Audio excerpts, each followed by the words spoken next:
All right, on today's episode of Python Papi, we're back inside our small contracts project. Let's have a look at what we went over today. And today we're going to be starting a new module. We finished up the one yesterday. But today we're going to be looking at advanced functions. So let's pick up some light reading.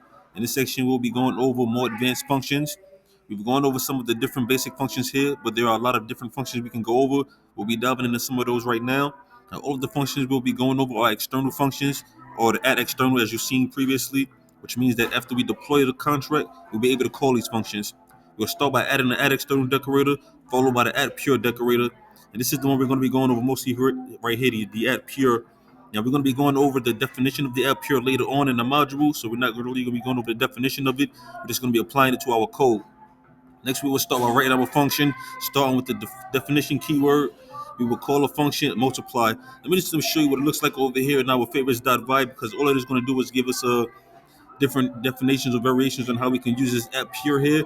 So this is where we're going to go over some advanced functions. This is the first time we implemented it. We use it for a multiplication function here. We multiply two integers. You can see this is one here.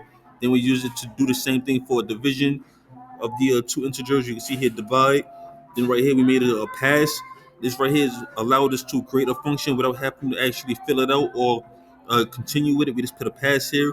This way the function is complete without having to put any information inside of it, and so on and so forth.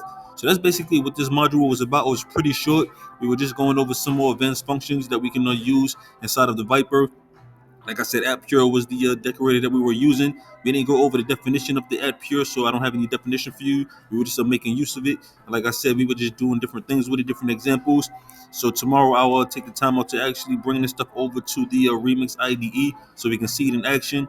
But it's basically the same thing as in Python, though. We're just going to be multiplying integers, divide integers, using a pass on a function. And I think that was the last one. Let me see. The last one was actually okay, yeah, running multiple functions at once. So that's basically what we did in that module. Pretty short, pretty sweet. So yeah, but as we move forward, I will keep you posted every step of the way. For now, it's the Python Poppy. You guys stay Gucci.